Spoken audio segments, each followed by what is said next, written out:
Start video.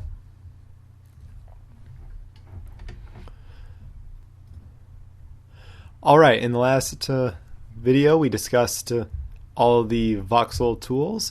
So now I'm going to give you a brief primer on a voxel sculpting workflow.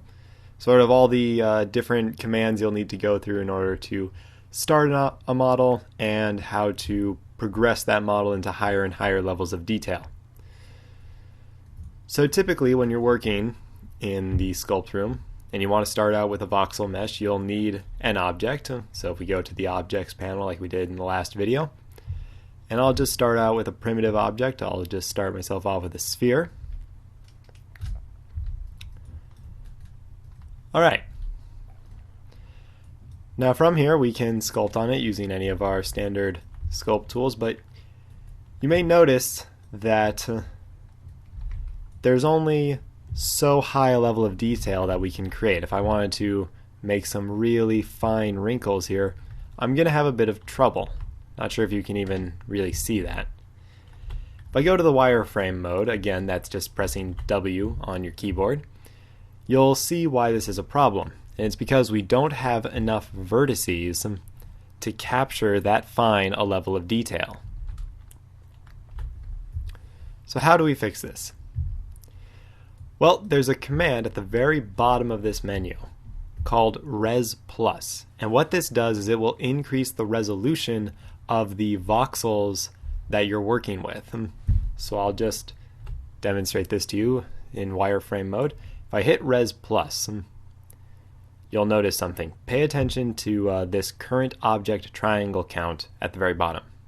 If I hit res plus, what happens is that the resolution of the voxels has increased and our triangle count has pretty much quadrupled.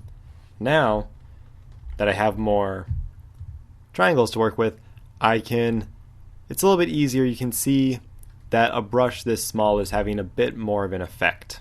We might need more resolution still to sculpt that small, but what you'll want to do is as you get into higher and higher levels of detail, you'll want to be using this res plus command. I personally give mine the hotkey of Shift R, but the hotkey is up to you. Now, something else that you'll see happen is that if we go over here to the Vox tree, you'll see that our layer here has a little 2x next to it. That means that the voxels are twice the resolution that they normally would be at. And this will apply to all layers. Now, a quick little note about that. If I use my transform tool and I start to scale this up, you'll see the triangles don't actually change. We're scaling up the voxels and the object. So you'll see that the 2x there starts to change. We can even make it less than 1. So just remember, when you're scaling something, that will not increase the resolution. Now, more on the Vox tree. The Vox tree is basically an outliner.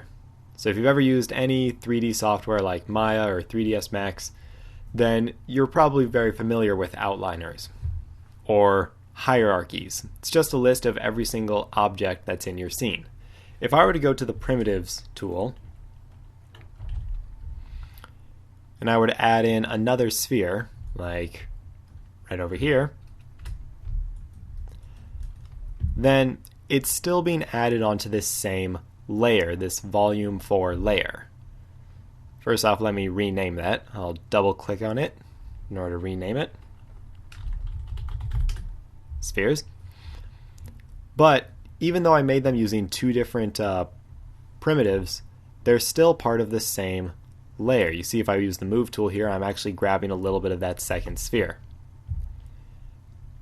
And if I use my transform tool, and you'll see that they rotate together. Now this means though, since they're all part of the same layer, I can go to my primitives again and I can create a little cylinder here that can actually bridge the two of them. If I hit enter, then you'll see that the two get merged. If I switch to the wireframe view, then you'll see that they are indeed all just one object.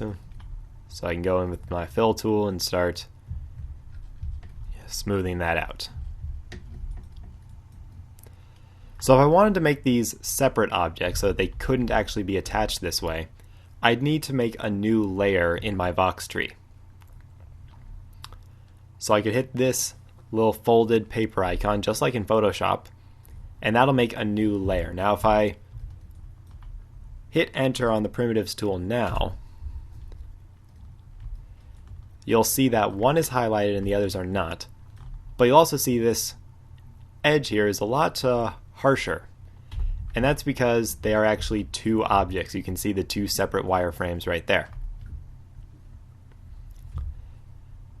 So that's in the Vox tree. So if I wanted to add additional layers that don't actually get merged with current objects, that is how you can do that. You can also duplicate a layer just by hitting this double paper icon, and that will just make a separate copy of it. Now the Vox tree also allows you to do some basic parenting. So for example, if I just move this out of the way, let me get out a wireframe, like so. If I use the transform command on the spheres, it just moves the spheres. But I can right click on my volume 15 here, and I can go down to the very bottom and it'll say change parent. I can change that parent to spheres. Now you'll see volume 15 appears indented underneath spheres. So now, whenever I move spheres, volume 15 will move along with it. The Vox tree also allows you to do some very interesting operations. So if I move the two like this,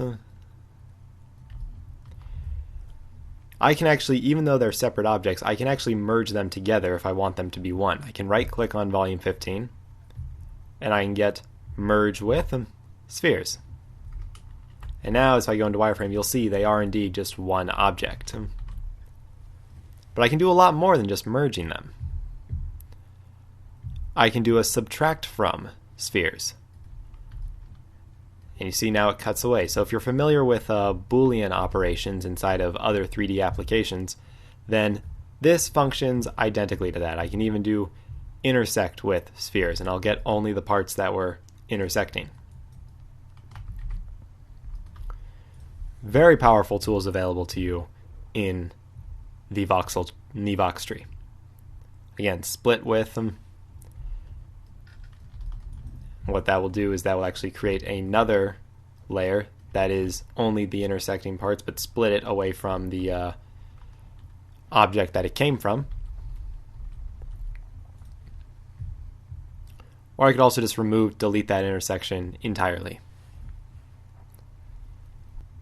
So the Vox tree will help to keep you organized. So it's always a good idea to keep these things named and to parent them in ways that make sense for your workflow. You can also collapse tabs using these little plus and minus signs. So as you see spheres, if I hit the subtract button, then it's gone. And I can also hit the little eye icon to hide them. Now note, if you hide a parent object, it will hide all of its children.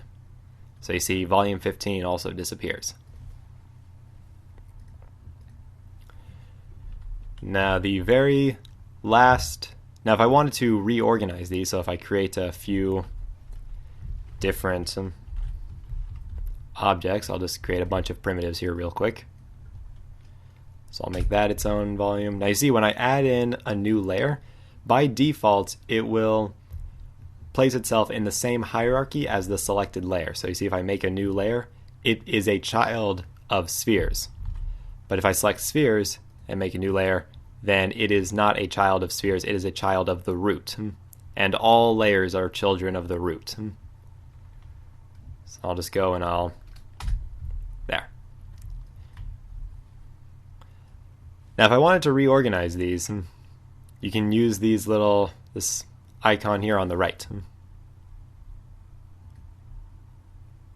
Hold on, let me change the parents of these. It's a little hard when there's only two layers in a hierarchy.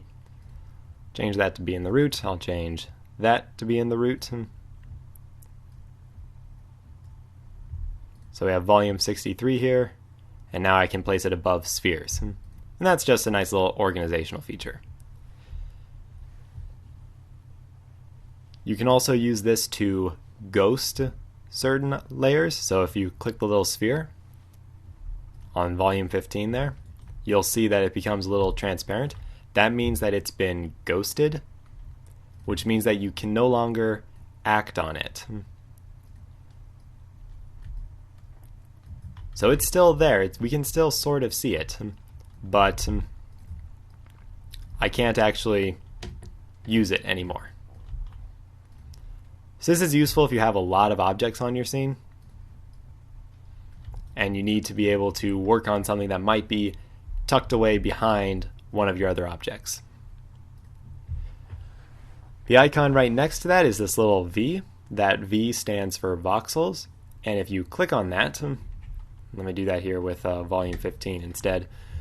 If I click on that, it'll change to an S.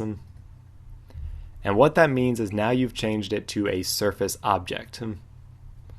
I will talk at great length about how surface objects differ from voxel objects and what the tools associated with them are, but for now, that pretty much concludes it for the voxel workflow. In the next several videos, I will now talk about surface workflow and how to work with surface objects as opposed to voxel objects.